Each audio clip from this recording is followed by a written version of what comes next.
bismillaahi raxmaani raxiim. assalaamu calaykum waraxmatullaahi wabarakaatu. kulanti wacan oo wanaagsan daawadayaal idilkiinba meel kastoo aad joogtaan. halkani waa markhaati t v. kusoo dhowaada barnaamijka falanqeynta xogta caalamka. waa talaado 8 bisha diseembar sanadka 2020.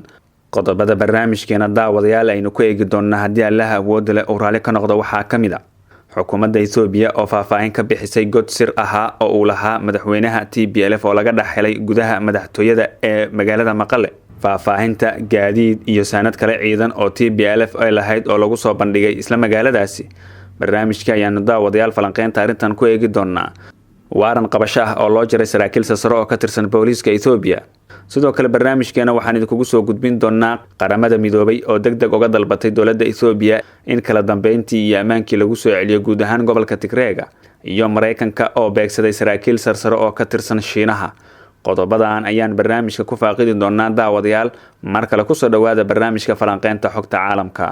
aynu ku bilownay dagaalo iyo duqeymo ayaa ka dhacay deegaano ka tirsan gobolka Tigreega, gaar ahaan dhanka buuraha. maanta oo talaado ah ayaa lagu soo waramayaa in diyaaradaha dagaalka oo isugu jira miigag, helikobtero iyo sidoo kale kuwa loo yaqaan droonka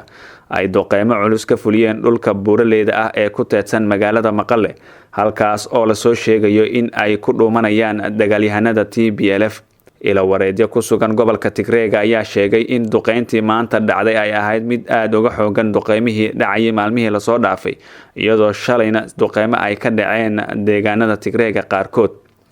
diyaaradaha ayaa isku dayaya in buuraha ay awood uga soo saaraan dagaalyahanada TPLF oo la rumaysan yahay in hogaamiyaashooda sarsare ay halkaasi ku dhumaaleysanayaan, waxaana diyaaraduhu gantaale ay ku dhufanayaan meel walba oo ay uga shakiyaan in TPLF ay ku dhumaaleysanayso. meelaha qaarna waxaa lagu soo waramayaa in jawaab ay uga imaanayso diyaaradaha, iyadoo shalayna TPLF ay sheegtay inay soo riday diyaarad dagaal, walow militariga Itoobiya aanu weli arrintaasi ka hadlin. saraakiisha hogaaminaysa howlgalladan ka dhanka ah TPLF waxa ay sheegeen inay ka go'an tahay in lasoo gabagabeeyo howlgalka islamarkaana gacanta ay kusoo dhigaan hogaamiyaasha sarsare ee TPLF, walow la rumaysan yahay in TPLF ay weli isii difaacayso maadaama ciidankeedu uu ka badan yahay 150,000 oo askari, kuwaas oo aan wax badan iska soo dhiibin. dhinaca kalena booliiska federaalka Itoobiya ayaa soo saaray waaran qabasho ah 10 xubnood oo hore uga tirsanaan jiray guddiga booliiska magaalada Addis Ababa ee caasimadda waddanka Itoobiya. saraakiishan ayaa waxaa lagu eedeeyay inay galeen khiyaano qaran iyo xadgudubyo ka dhana xuquuqda aadanaha, iyagoo ka amar qaadanaya madaxda sare ee TPLF oo fadhigoodu ahaa gobolka Tigreega, sida lagu sheegay warbixinta booliiska.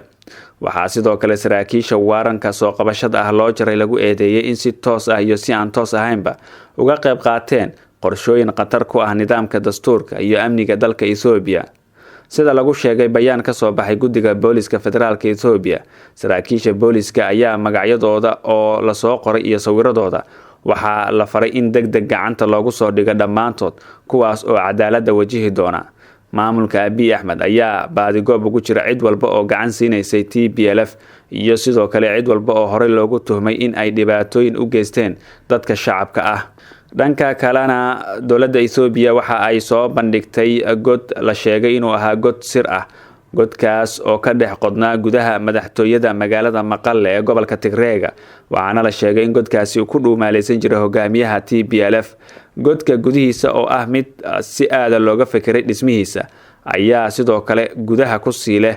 dhul weyn oo xafiis ah misna aad u qalabeysan. halkaasna waxaa la xaqiijiyay in uu kula shiri jiray saraakiisha sarsare ee TPLF xilliyada dagaalada ay socdeen. godka wuxuu ahaa midkii laga go'aaminayay duulaan kasta oo ka dhana dowladda federaalka Itoobiya, waana godkii lagu dejiyay xeeladii dagaal ee lagu galay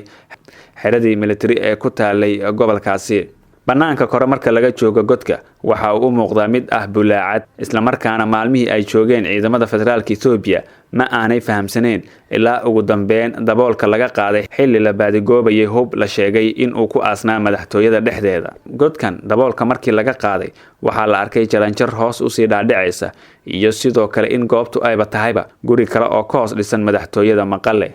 dhinaca kalena saraakiisha ciidamada dowladda federaalka Itoobiya waxa ay soo bandhigeen gaadiid u badan kuwa gurmadka ambalaasta, kuwaas oo ay adeegsanayeen TPLF xilligii dagaalka uu socday, waxaana ay sheegeen saraakiishu in TPLF ay ka carareen gaadiidkan maadaama dagaalkii ugu dambeeyay uu ahaa mid aad u xoogan isla markaana aan fursad loo helin in gaadiid la wato sababtoo waxay tahay diyaarado dagaal ayaa dul heehaabayay dagaalyahanada TPLF gaadiidkan ayaa hadda waxaa la wareegtay dowladda federaalka Ethiopia waxaana la sheegay in dadka loogu adeegi doono tira ahaanna waxaa lagu sheegay gaadiidkan inay gaarayaan ilaa iyo 40 gaari dhanka kalena qaramada midoobay ayaa sheegtay in dowladda Ethiopia laga doonayo in ay kala dambeyntii iyo sharcigii ay ku soo celiso gobolka Tigray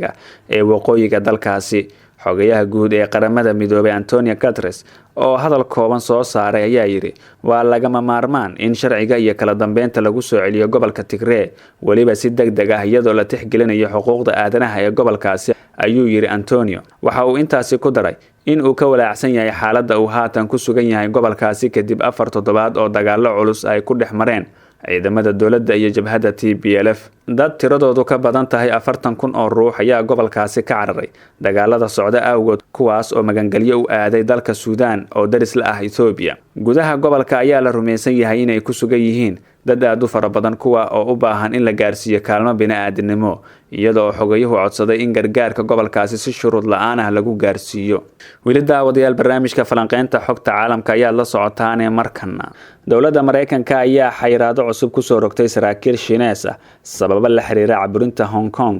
maamulka madaxweyne Trump ayaa maalmaha uga harsan xukunka u adeegsanayay inay cadaadiska ku kordhiyaan Shiinaha taasi oo u muuqata siyaasad si naadir ah uga midaysan yahay madaxweynaha la doortay Joe Biden oo isna muujiyay inuu sii joogteyn doono inuu si adag ula macaamilo Beijing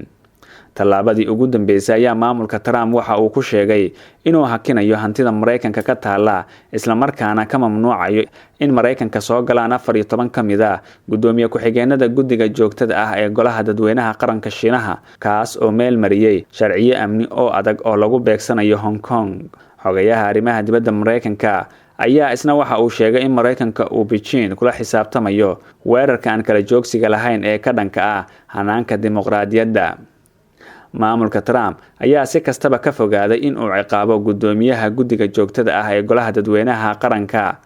Li Shanzu oo mararka qaar lagu qeexo gacanta midig ee madaxweynaha wadanka Shiinaha Mareykanka ayaa hore cunaqabateyn u saaray hogaamiyaha Hong Kong ee ay taageerto Beijing Carrie Lam daawadayaasha qiimaha iyo qadarinta naga mudan oo barnaamijkeeni falanqeynta xogta caalamka oo aad kala socoteen Marqaati TV waa naga inta daawada waxa naga xasuusa hadaad channelka ku cusub tahay subscribe inoo saar sidoo kalena furo gambaleelka si aad u noqoto daawadeena ugu horeeya intaynu barnaamijkan mid lamid ah ku kulmi doonno sidaas iyo nabadgelyo assalaamu calaykum waraxmatullaahi wabarakaatu